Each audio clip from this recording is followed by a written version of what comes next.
नमस्कार, मैं हूं पंकज श्रीवास्तव। सत्य हिंदी के खास कार्यक्रम सुनिए सच में आपका स्वागत है।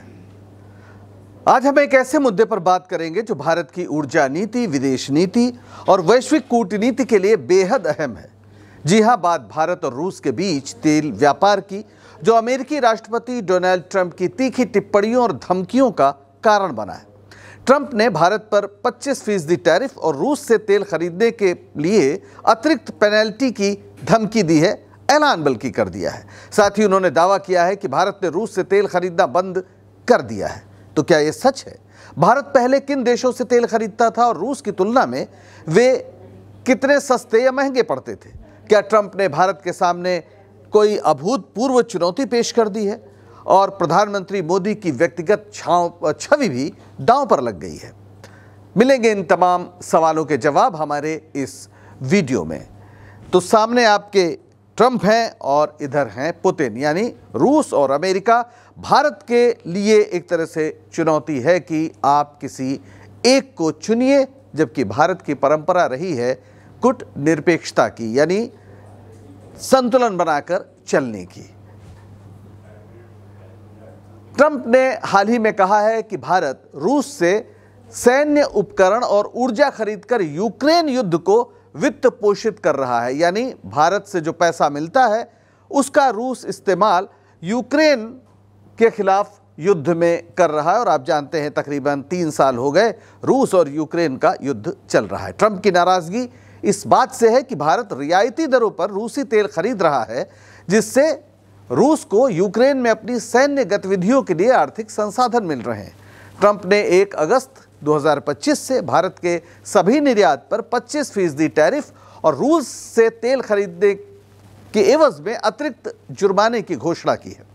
जाहिर है भारत पर दबाव डालने की कोशिश है ताकि उनकी शर्तों पर भारत ट्रेड डील कर ले। इससे खलबली मच गई है और फिर ट्रंप ने यह भी कह दिया है कि भारत ने रूस से तेल खरीदना बंद कर दिया है। पत्रकारों से बात करते हुए उन्होंने कहा कि मुझे जानकारी मिली है कि भारत अब रूस से तेल नहीं खरीदेगा। ये अच्छा कदम है, देखते हैं आगे क्या होता है। हालांकि उन्हें ये जानकारी मिली है, ऐसी बात उन्होंने कही है। उसका आधार क्या है कोई नहीं जानता, ये ट्रंप ने नहीं बताया है। पर भारत ने तो कोई ऐसी घोषणा की नहीं है आधिकारिक रूप से कि वो रूस से तेल नहीं खरीदेगा। हालांकि भारत सरकार ने ट्रंप के इस दावे को खारिज भी नहीं किया है। विदेश मंत्रालय के प्रवक्ता रणधीर जायसवाल ने यह कहा है कि भारत और रूस के बीच स्थिर और समय परीक्षित साझेदारी है। उन्होंने ये भी जोड़ा कि भारत की ऊर्जा नीति वैश्विक बाजार की परिस्थितियों और राष्ट्रीय हितों पर आधारित है। वैसे सूत्रों के मुताबिक कुछ सरकारी रिफाइनरियों जैसे Indian oil corporation, Hindustan petroleum और भारत पेट्रोलियम ने रूस से तेल खरीद को अस्थायी रूप से रोक दिया है। लेकिन रिलायंस इंडस्ट्रीज और नायरा एनर्जी जैसी निजी कंपनियां रूसी तेल खरीद रही हैं। दरअसल ट्रंप चाहते हैं कि भारत रूस के बजाय अमेरिका या उसके सहयोगी देशों से तेल खरीदे, ताकि अमेरिका के साथ भारत का जो $44 अरब का व्यापार घाटा है वो कम हो जाए। लेकिन भारत के लिए ये इतना आसान नहीं है, क्योंकि रूसी तेल काफ़ी सस्ता है और भारत की ऊर्जा ज़रूरतें बहुत ज़्यादा हैं। वैसे भारत ने रूस से तेल खरीदने का सिलसिला रूस यूक्रेन युद्ध के बाद ही तेज़ किया है, जो फरवरी 2022 से है, जैसा मैंने बताया। उससे पहले क्या हाल था इस तालिका में आप देख सकते हैं। इराक से जो तेल खरीदा जाता था वो 34% तेल था, यानी जो कुल खरीद होती थी भारत की उसमें 34% तेल खरीदा जाता था इराक से, और उसका जो दाम था वो जो बैरल के हिसाब से जो खरीदा जाता था तो 65 से $70 प्रति बैरल ये पड़ता है भारत को। सऊदी अरब से 24% तेल आता था और इसका जो दाम है वो $70 से $75 प्रति बैरल है।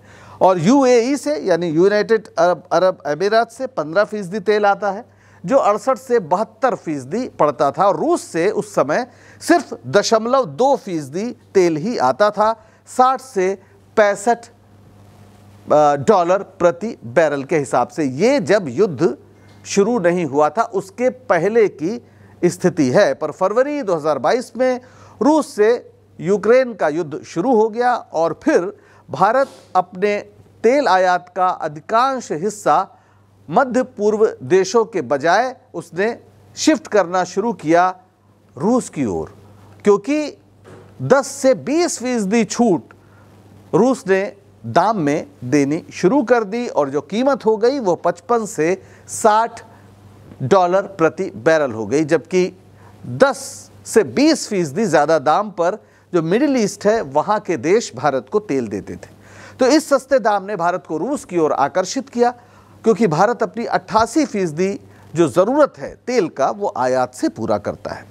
2022 के मध्य तक रूस भारत का सबसे बड़ा आपूर्तिकर्ता बन गया, जो कुल आयात का 35 से 40% हिस्सा आपूर्ति कर रहा है। यानी अब जो स्थिति है वो आप देखें कि भारत ने वित्तीय वर्ष 2024 में रियायती रूसी तेल जो खरीदा उससे 25 अरब अमेरिकी डॉलर की उसे बचत हुई। यानी जो रूस से तेल खरीदा उससे इतना लाभ सिर्फ ये एक वर्ष का बता रहे हैं, वित्तीय वर्ष 2024 में 25 अरब डॉलर। और 2022 में क्या हुआ था, जब यह युद्ध शुरू हुआ उसके बाद भारत ने रूस से प्रतिदिन 68,000 बैरल तेल खरीदा, जो जून 2022 तक बढ़कर 11.2 लाख बैरल हो गया, यानी 1 मिलियन बैरल से ज़्यादा। तो आप 2025 में देखिए कि जो पहली छमाही अभी हुई है इसमें औसतन 1.8 से 2.7 मिलियन बैरल प्रतिदिन रूसी तेल भारत आया है। यानी बहुत ज़्यादा इसका जो वॉल्यूम है बहुत ज़्यादा हो गया। मई 2025 में भारत ने 4.2 अरब यूरो का तेल रूस से खरीदा, जो उसके कुल आयात का 72% है। और 2022 से 24 के बीच का जो पूरा आंकड़ा है उसमें भारत ने रूस से 132 अरब डॉलर का तेल आयात किया है। 132 अरब डॉलर का तेल आयात किया है, जो युद्ध से पहले केवल 2.5 अरब डॉलर था। यानी कितना बड़ा फर्क है ये आप समझ सकते हैं। तो पहली छमाही जो है इसमें रूसी तेल आयात का लगभग 60% पहली छमाही में भारत ने आयात किया है।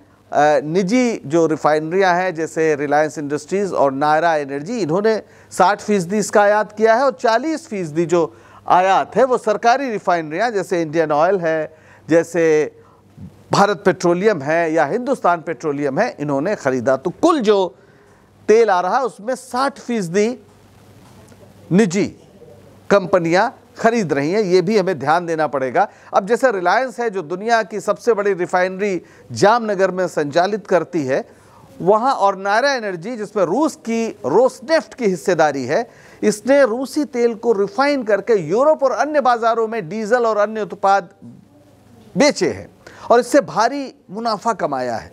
यानी रूस से सस्ता तेल लिया, यहाँ पे रिफाइन किया और फिर दूसरे देशों को भेज दिया। यानी सिर्फ भारत के लिए नहीं, दूसरे देशों में इसका कारोबार किया और उससे काफ़ी मुनाफा कमाया। और रिलायंस का शेयर मूल्य युद्ध शुरू होने के बाद 34% बढ़ा, जबकि वैश्विक तेल कंपनी एक्सॉन मोबिल का शेयर स्थिर ही रहा। इससे पता चलता है कि कैसे निजी कंपनियों ने इस संकट का लाभ उठाया। Global trade research initiative GTRI के अनुसार रिलायंस और नायरा ने रूसी तेल को रिफाइन करके यूरोप को निर्यात किया, जिससे भारत को अप्रत्यक्ष रूप से विदेशी मुद्रा मिली। हालांकि ये मुनाफा जनता तक नहीं पहुंचा। सवाल यह है कि पेट्रोल और डीजल की कीमतें क्यों नहीं घटी? इसका जवाब है भारत की टैक्स नीति। पेट्रोल और डीजल पर भारी एक्साइज ड्यूटी और वैट लगता है, जो कीमतों को स्थिर रखता है। इसके अलावा तेल कंपनियां इस बचत का उपयोग अपनी रिफाइनिंग क्षमता बढ़ाने और वैश्विक बाजार में रिफाइंड उत्पाद बेचने में करती हैं, जिससे उनका मुनाफा या जो मार्जिन है वो बढ़ जाता है। बहरहाल ट्रंप नहीं चाहते कि रूस से भारत तेल खरीदता रहे, इससे रूस की अर्थव्यवस्था में मदद मिलेगी, जबकि अमेरिका चाहता है कि रूस कमज़ोर हो और यूक्रेन के साथ युद्ध बंद करे। लेकिन क्या भारत ही रूस से ऐसे रिश्ते में है? सच ये है कि यूरोप के कई देश अभी भी रूस से गैस और तेल खरीद रहे। ये पश्चिम के दोहरे मापदंड का एक नमूना है। यूरोपीय संघ ने 2022 से रूस से तेल और गैस खरीद को कम करने की कोशिश की, लेकिन पूरी तरह बंद नहीं किया। अभी क्या स्थिति है वो आप यहाँ देख सकते हैं। तुर्की जो है वो सीधे सीधे 6% जो तेल है वो खरीद रहा है, गैस खरीद रहा है, वो रूस से खरीद रहा है। हंगरी जो पाइपलाइन के जरिए रिफाइंड उत्पाद 2-3 BCM गैस प्रति वर्ष वो खरीद रहा है। स्लोवाकिया भी गैस खरीद रहा है, ऑस्ट्रिया गैस खरीद रहा है। यूरोपीय संघ के कई देश जो हैं वो कुल रिफाइंड उत्पाद जो हैं वो 6% रूस से आयात कर रहे हैं। यानी ये सारे वो देश हैं जो सीधे सीधे, तुर्की तो नाटो का भी सदस्य है, यानी नॉर्थ अटलांटिक जो ट्रीटी ऑर्गेनाइजेशन है, एक सैन्य संधि है अमेरिका और उसके समर्थक देशों में, उसमें भी तुर्की शामिल है।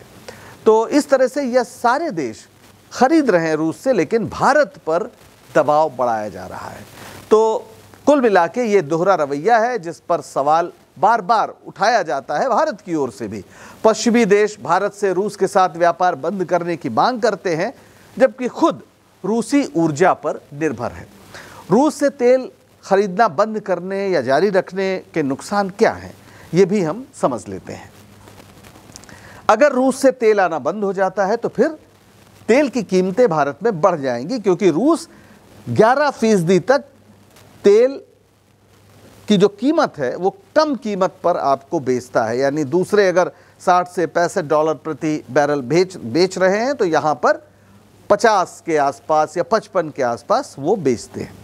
इसके अलावा जो मिडिल ईस्ट है, जो मध्य पूर्व है, वहाँ की तेल की कीमत अब इसी को उलट दीजिए तो $10 से $15 प्रति बैरल ज़्यादा है। जाहिर है इससे पेट्रोल डीजल की कीमतें बढ़ाने का दबाव सरकार पर भी बढ़ेगा और फिर महंगाई भी बढ़ेगी। लेकिन अगर भारत रूस से तेल खरीदना जारी रखता है तो उसे अमेरिका और यूरोपीय संघ के प्रतिबंधों का सामना करना पड़ सकता है। यानी इधर कुआं है उधर खाई है। ट्रंप ने ब्रिक्स के सदस्य देशों पर 100% टैरिफ का ऐलान पिछले दिनों किया था और ब्रिक्स में भारत भी है। ये कहना है ट्रंप का कि वो लोग अपनी कोई मुद्रा को बनाना चाहते हैं डॉलर की जगह, और इस वजह से ट्रंप काफ़ी नाराज़ हैं ब्रिक्स के देशों से। इधर जो नाटो के प्रमुख हैं वो मार्क रट्टे, उन्होंने सेकेंडरी सैंक्शन की धमकी दी है। ये बड़ी एक गंभीर बात है। ये मार्क रट्टे हैं जो नाटो के प्रमुख हैं, इन्होंने घोषणा की है कि भारत पर अगर रूस से तेल लेना बंद नहीं हुआ तो फिर सेकेंडरी सैंक्शन लगाए जाएंगे। इसका अर्थ है उन प्रतिबंधों से इसका आशय है जो अमेरिका या अन्य पश्चिमी देश उन देशों या संस्थाओं पर लगाते हैं जो रूस जैसे या किसी भी प्रतिबंधित देश के साथ व्यापार करते हैं। ये प्रतिबंध भारत जैसे देश को प्रभावित कर सकते हैं, खासतौर पर जो रूस से तेल और सैन्य उपकरण खरीदते हैं। उदाहरण के लिए यदि भारत रूस से तेल खरीदना जारी रखता है तो अमेरिका जो है वो भारतीय कंपनियों या बैंकों पर प्रतिबंध लगा सकता है, जैसे कि उन्हें अमेरिकी वित्तीय प्रणाली से बाहर कर सकता है या व्यापारिक अवसरों को सीमित कर सकता है। ये एक प्रकार का जुर्माना है। वैसे जैसा मैंने बताया तुर्की भी नाटो का सदस्य है, तो फिर मार्क रट्टे साहब को बताना चाहिए कि ये तुर्की पर जुर्माना क्यों नहीं लगाते हैं और इस पर चुप क्यों है। इसके अलावा अमेरिकी सीनेट में एक एक्ट प्रस्तावित है जिसे सैंक्शनिंग रशिया एक्ट कहा जा रहा है। ये 500% टैरिफ की बात करता है, यानी भारत अगर रूस के साथ व्यापार करेगा तो 500% टैरिफ भारत पर लगेगा। इसका मतलब हुआ कि जो भारत का सामान अगर आज वहाँ पर जाने पर उस पर मान लीजिए 25% टैक्स लगता है, तो वो 500% हो जाने का अर्थ है कि उसका दाम कितना बढ़ जाएगा, आप खुद अंदाज़ा लगाइए। यानी अमेरिकी बाज़ार में भारतीय सामान बेहद महंगा हो जाएगा और फिर उसमें कमी आ जाएगी, उसकी मांग स्वाभाविक रूप से कम हो जाएगी। वैसे भारत एक संप्रभु देश है, संयुक्त राष्ट्र संघ के अलावा किसी का प्रतिबंध मानने के लिए वो नैतिक रूप से बाध्य नहीं है। लेकिन जिस तरह से भारत सरकार की प्रतिक्रिया है उसको देखकर तो लगता है कि वो कुछ बीच का रास्ता निकालना चाहती है, जबकि उसके सामने एक बड़ी चुनौती है जिसमें रूस और अमेरिका दोनों हैं। बहरहाल चीन ने इस समस्या का कैसे मुकाबला किया है ये भी देखने की बात है। चीन रूस का सबसे बड़ा तेल खरीदार है और रूस के कुल तेल निर्यात का 47% सिर्फ चीन खरीदता है और भारत अभी 38% खरीद रहा है।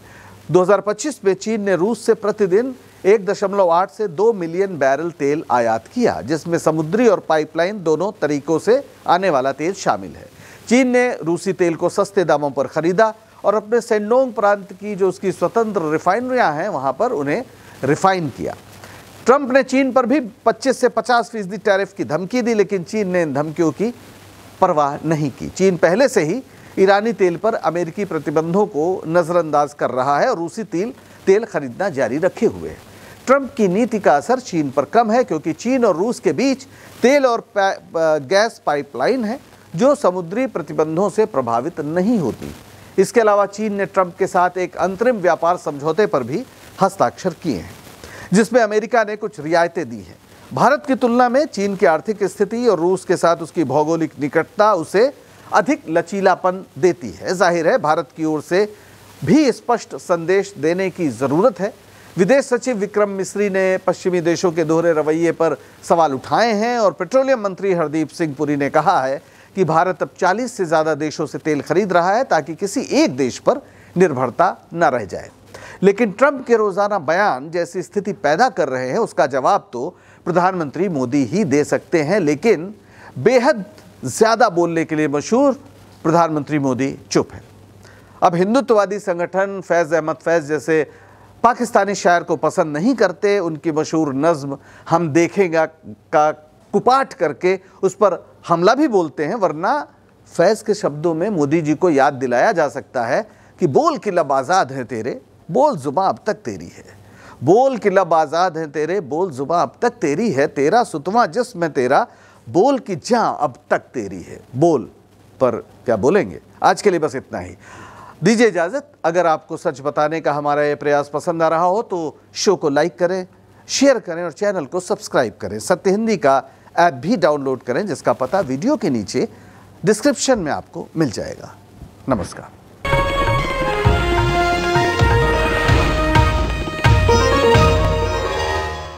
Copyright disclaimer under Section 107 of the Copyright Act 1976. Allowance is made for fair use for purposes such as criticism, comment, news reporting, scholarship, and research. Fair use is a use permitted by copyright statute that might otherwise be infringing.